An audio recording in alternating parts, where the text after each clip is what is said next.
Oh, halo everyone, ini Ida. Saya dari Perth, kota Perth ya, di Australia Barat. Saya ingin ikut menanggapi tentang berjalannya sidang pengadilan pembunuhan atau penembakan Brigadir J ya, almarhum Brigadir J.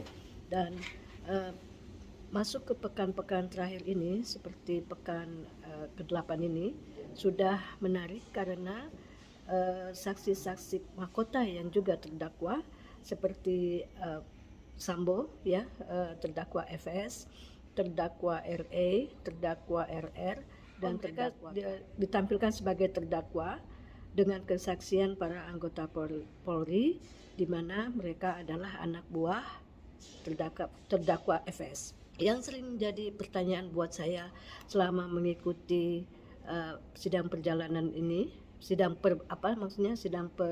pengadilan ini dari kota Perth adalah masih bertanya-tanya apa sebenarnya peran PC ya, sehingga dia dijadikan terdakwa oleh penyidik dan jaksa penuntut umum di dalam kasus ini, dalam diikutsertakan menjadi satu dari 5 terdakwa pembunuhan berencana.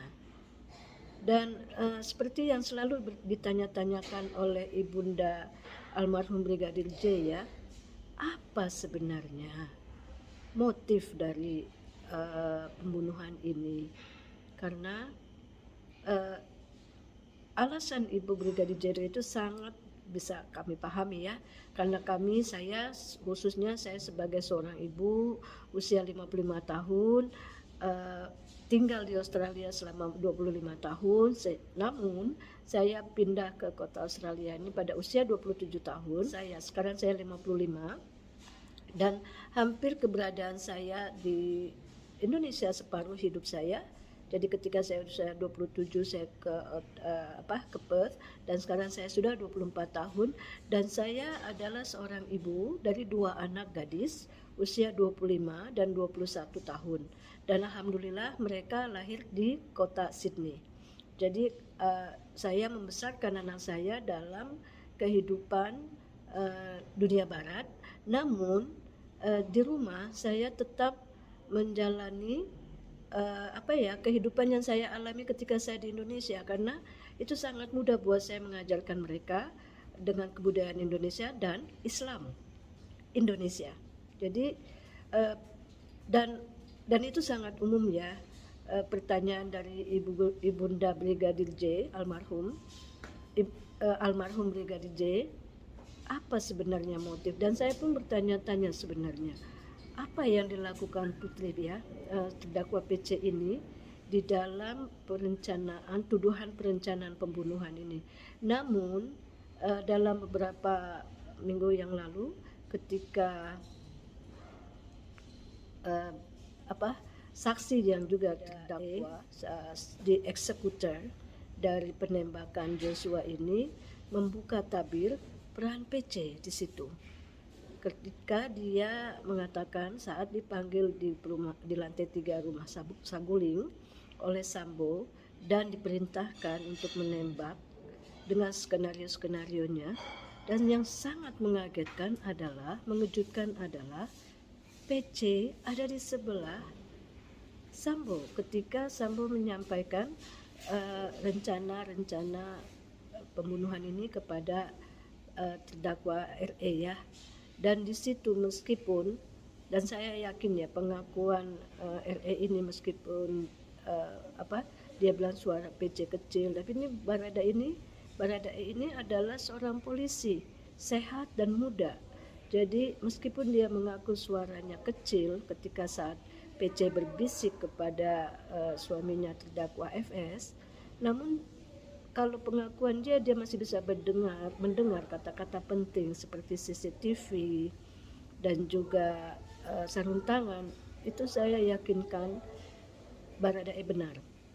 Di samping ketika dia memberi pengakuan sebagai saksi saat itu untuk terdakwa FS, dia apa namanya ya, dia mengatakan dan dia juga menyadari posisinya dia sekarang ini sebagai justice collaborator ya, artinya bagaimanapun dia memiliki dan menyadari dan syukur alhamdulillah ya, beliau siapa namanya ini Baradae didampingi oleh pengacara yang handal Roni Talapesi dan timnya ya, dan dia Roni saya sini benar-benar sekali ingin membela meskipun dia tahu bahwa tidak akan bebas karena bagaimanapun RE adalah seorang eksekutor, namun diharapkan hak-haknya RE mendapatkan keringanan hukuman itu benar adanya. Oke guys, jadi seperti itulah yang saya maksud. Yang sangat menarik ketika PC mulai tampil tidak hanya berdiam diri di pengadilan, tapi juga dia mulai berbicara baik sebagai terdakwa maupun sebagai saksi dengan permintaan beberapa yang sangat mencekam saat itu adalah ketika pertama kalinya keluarga Joshua, almarhum Joshua bertemu dengan terdakwa FS dan PC, dan di situ PC mengucapkan belasungkawa dengan menangis dan masih menimbulkan keberatan dan ganjalan di hatinya ibu almarhum Joshua. Saya mohon maaf untuk Ibunda Joshua beserta keluarga atas peristiwa ini. Ingin tahu sekali ya, khususnya kami sebagai ibu-ibu nih, kaum ibu, mengetahui apa sebenarnya yang menjadi yang dilakukan PC ya, ketika sehingga dia juga dikenakan, dituntut ikut dalam bersama suami dan rombongannya dalam pembunuhan berencana ini. Dan sangat sedih ya ketika itu kita mendengar. Beliau pun seperti kami ini ingin tahu sekali apa sebenarnya peran PC di dalam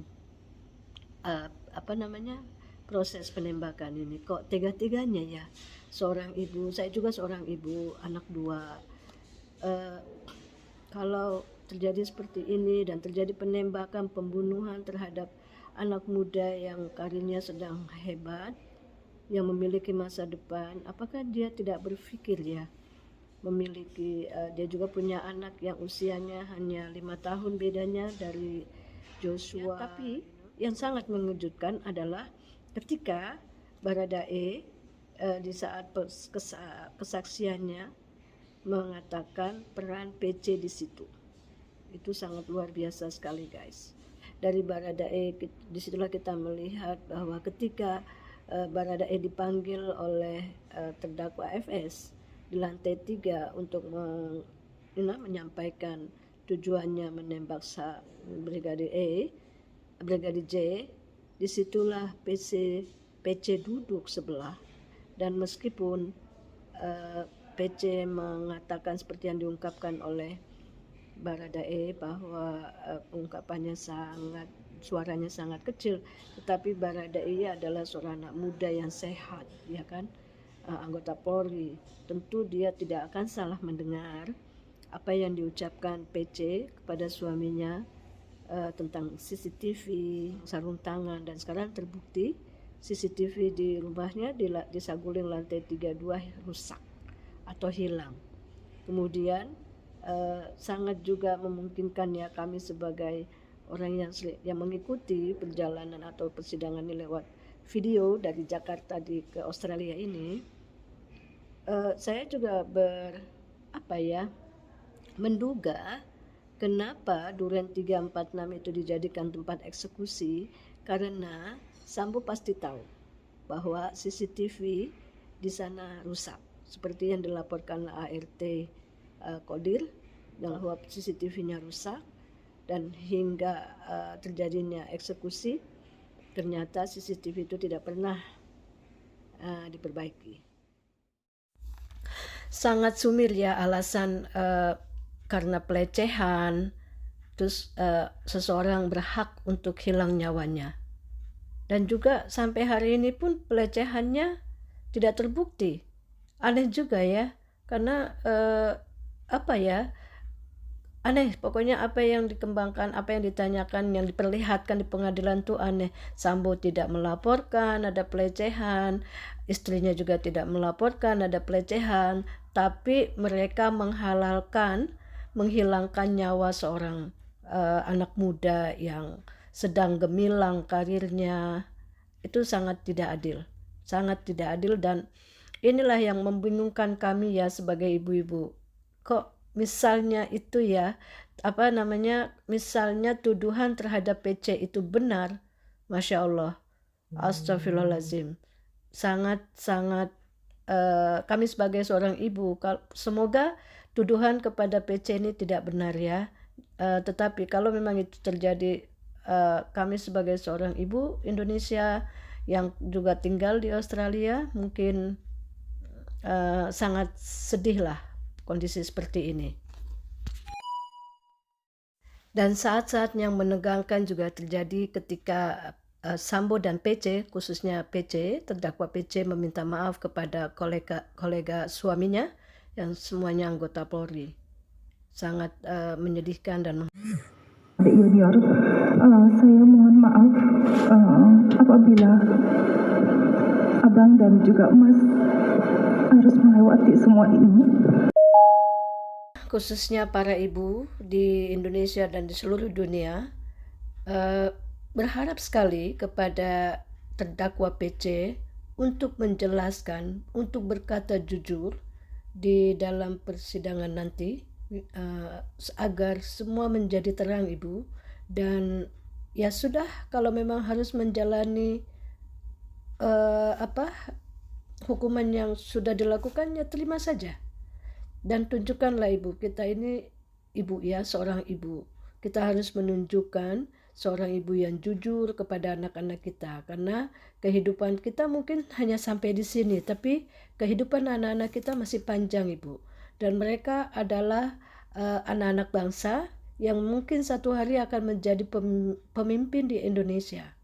Oke ibu, dan demikianlah pesan kami dari Australia, dari seorang ibu yang orang dari Indonesia dan tinggal di negara barat. Dan kami berharap sekali dimanapun kita berada, nyawa adalah sesuatu yang berharga, dan hanya Tuhanlah yang berhak mengambil nyawa kita, dan kita sebagai manusia tidak berhak. Dan itu adalah sebuah kriminal, sebuah kejahatan yang harus diterima. Tidak hanya sekedar dipecat seperti pengakuan Sambo, tidak cukup hanya itu Bu dan Pak Sambo.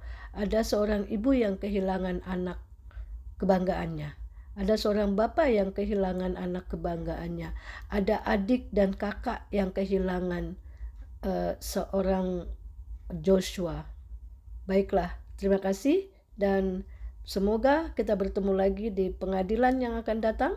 Dan di proses pengadilan ini Ibu PC, terdakwa PC akan jujur, tidak seperti gerombolan suaminya.